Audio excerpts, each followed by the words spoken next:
हा मस्त कुरकुरीत मसाला डोसा बघा, छान झाला ना. इन्स्टंट डोसा आहे बरं का. डाळ तांदूळ भिजवलं नाही, अगदी पटकन अर्ध्या तासामध्ये झालेला डोसा आहे. चटणी ही मसाला केलेला आहे, त्याचबरोबर आपण हे डोशाचं बॅटर केलंय. सोडा घातला तरी चालतो, नाही घातला तरी चालतो, सगळं तुमच्या सोयीचं आहे. व्हिडिओ शेवटपर्यंत बघा आणि आवडला तर लाईक करा. नमस्कार, सरिताच्या स्वयंपाकघरात म्हणजेच आपल्या सरिताज किचनमध्ये आज आपण काय करतोय तुम्हाला समजलंय. पटकन होणारा इन्स्टंट कुरकुरीत असा रवा डोसा करायला एकदम सोपा आहे. तुम्हालाही माहिती आहे सरिताज किचन म्हणजे अचूक प्रमाणात परफेक्ट रेसिपीच्या तुम्ही पहिल्या प्रयत्नात करू शकता. त्यामुळं व्हिडिओला लाईक नक्की करा. रेसिपीला सुरुवात करूया.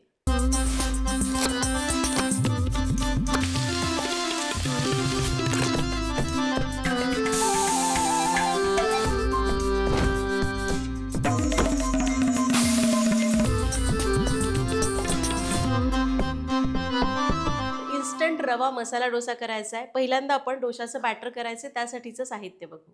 डोसा बॅटर करण्यासाठी आपण घेतलाय 1 कप रवा, जाड किंवा बारीक कोणताही चालेल. 1 कप दही, त्याचबरोबर लागेल 2 टेबलस्पून गव्हाचं पीठ, 1 टेबलस्पून बेसन, 1 चमचा साखर आणि चवीपुरतं मीठ. तर साहित्य बघितलं. आता आपण काय करूया, यामध्ये ह्या एकच ओला जिन्नस आहे दही, त्याला बाजूला ठेवू. रवा, गव्हाचं पीठ, बेसन आणि साखर सोबतच मीठ मिक्सरला फिरवून घेऊ. तर इथं मी बारीक रवा घेतलाय. तुमच्याकडे जाड रवा असेल तो घेतला तरी चालेल, कारण आपण याला मिक्सरलाच फिरवणार आहोत. तर रवा घेतला, गव्हाचं पीठ घातलं, त्यामुळं छान असं बाइंडिंग येईल, एकदम असं कोरडं कोरडं होणार नाही.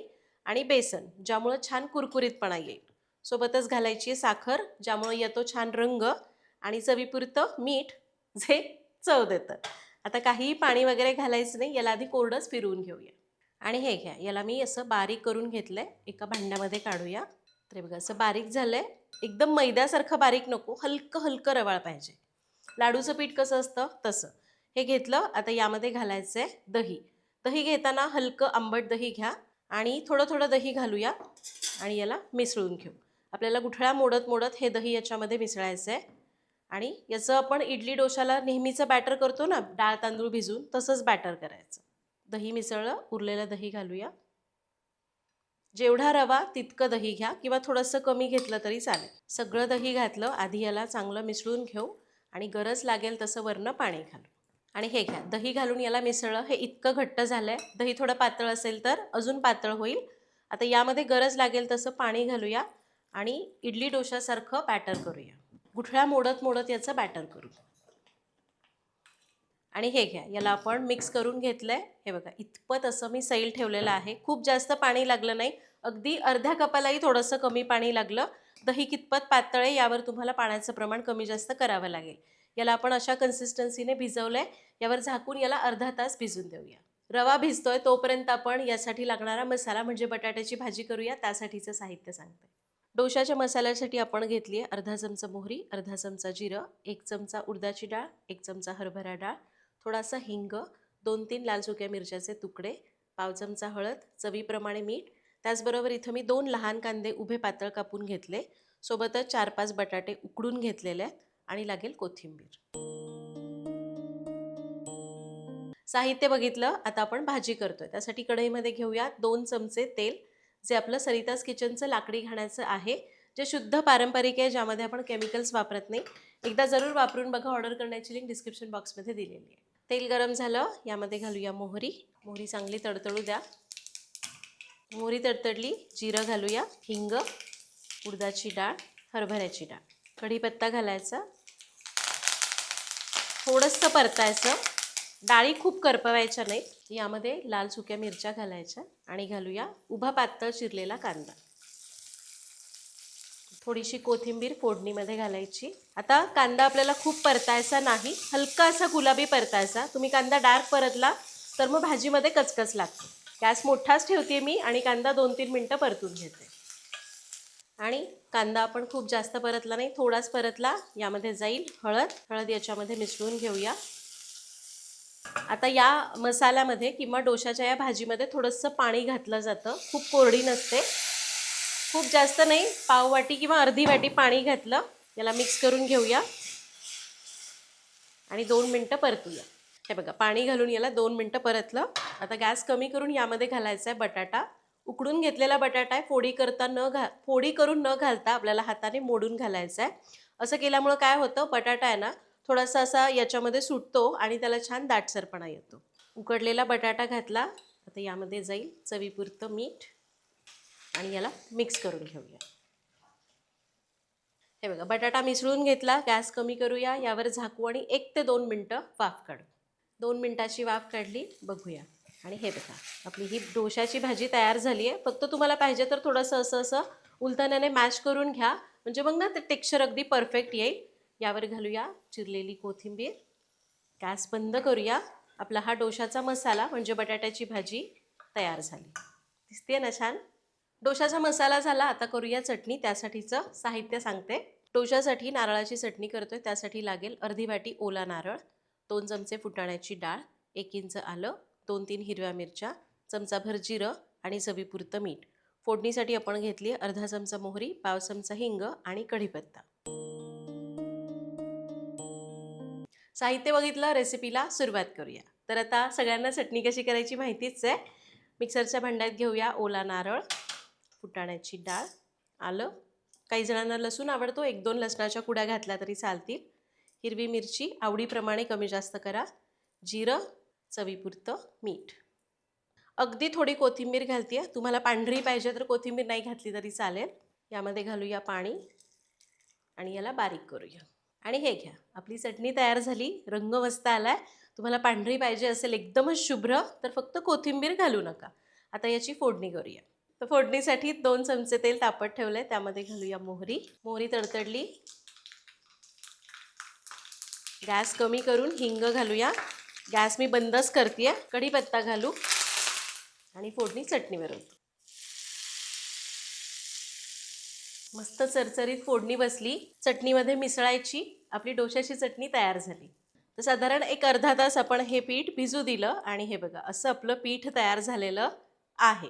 आता यामध्ये तुम्हाला जर एकदमच परफेक्ट डोसा पाहिजे ना तर 2 चिमूट सोडा घाला, किंवा तुम्हाला सोडा न घालता करायचा आहे तर असंच तुम्ही डोसा करायला घेतला तरी चालेल. एक डोसा आपण सोडा न घालता करूया, एक सोडा घालून करूया, बघू काय फरक पडतोय. ठीक आहे. आता यामध्ये आपण सगळं आधीच घातलं होतं. याची कन्सिस्टन्सी बघा अशी आहे. हे ना असं पडलं पाहिजे की खाली अशा थोड्या थोड्या ना अशा वेव्स तयार झाल्या पाहिजेत, म्हणजे लहरी कशा तयार होतात तशा. एकदम पातळ असेल ना तर खड्डा तयार होतो, तसं आपल्याला नको आहे. ही डोशाची कन्सिस्टन्सी अगदी बरोबर आहे. सगळं आपण यामध्ये घातलंय. डोसा तवा तापला की डोसा करून घेऊया. आता तवा नीट तापलेला पाहिजे. कुठल्याही प्रकारचा डोसा करताना तवा नीट तापलेला पाहिजे. तवा नीट तापला नसेल तर मग डोसा नीट होणार नाही. जर कमी तापला तर डोसा एकदम असा मऊ होतो आणि तो पटकन त्याला आकारच येत नाही, कडक होत नाही आणि मग सगळा तुटून जातो. आणि जर खूप जास्त तापला तर बॅटर सगळं तव्याला चिकटतं. आणि हे घ्या, तवा व्यवस्थित तापलाय हे ओळखायचं कसं? पाणी मारलं की तिथल्या तिथेच लगेच ते आटून जातं, म्हणजे त्याची वाफ होते, याचा अर्थ पाणी व्यवस्थित तापलंय. जर ते पाणी असं त्याचं ना बॉल होऊन खेळत राहिलं की समजायचं तवा अति जास्त तापलेला आहे. ठीक आहे. आता आपण डोसा सोडूया. डोसा सोडताना कधीही गॅस कमी ठेवायचा. तर पाणी टाकलंय मी, पुन्हा थोडंसं तेल लावून घेते. आपण गॅस कमी करूया, डोसा पसरून घेऊ.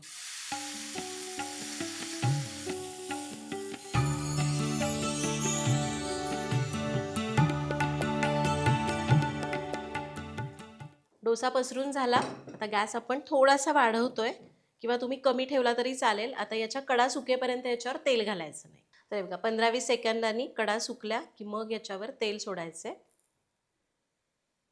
आणि डोसा सगळीकडनं एकसारखा शेकला की मग काढून घेऊ. गॅस कमी करूया. आता काय होतं, बऱ्याचदा आपला ही जी आच आहे ती कडेपर्यंत जात नाही, तर तवा असा शिफ्ट करत करत याला मिनिटभर 1-1.5 मिनटं शेकून घेऊ. आणि हे बघा, डोसा आपला मस्त भाजलाय. सोडा न घालता केलेला डोसा आहे बरं का हा. तरीसुद्धा थोडी थोडी जाळी आलेली आहे, कारण आपण दही घातलेलंच आहे आणि डोसा एकदम असा पातळ पसरवला आहे. याच्या कडा मोकळ्या करूया आणि डोसा काढून घेऊया. आता जो दुसरा डोसा करणार आहे ना त्याच्यावर आपण मसाला घालून करू. एकतर तुम्ही इथे आपण जो तयार केलेला हा मसाला इथे टाकून फोल्ड करून सर्व करा. मी असाच करते आणि मग जी भाजी आपण देणार आहे ती वाटीमध्ये वाढून देणार. डोसा मी काढून घेते. आता सोडा घालून डोसा कसा होतो ते बघूया. आता हे बघा, अगदी 2 चिमूट सोडा घालतेय. ही 1 चिमूट आणि ही दुसरी. याचा डोसा अजून क्रिस्पी होतो. याला मिक्स करूया. सोडा घालून याला मिसळून घेतलं. डोसा करूया. तवा तापलाय, गॅस कमी करायचा, मिश्रण टाकायचं आणि डोसा पातळ पसरवायचा.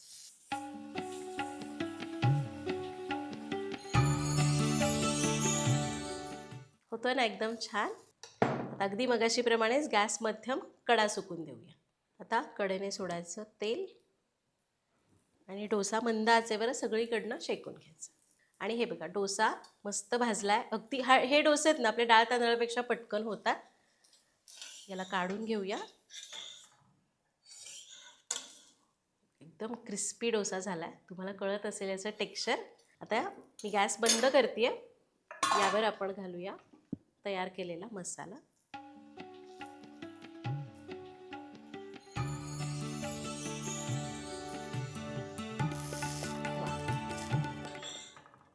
आणि आपला हा इन्स्टंट रवा डोसा तयार झाला. दिसतं ना एकदम भारी आणि क्रिस्पी.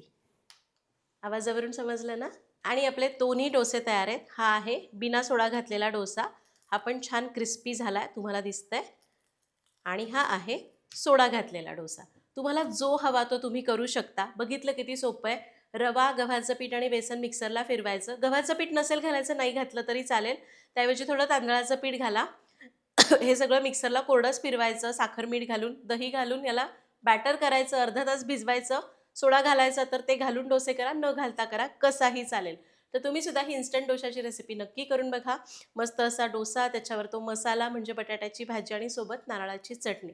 क्या बात आहे. करून बघा, कमेंटमध्ये सांगा. भेटूया पुढच्या भागात. धन्यवाद.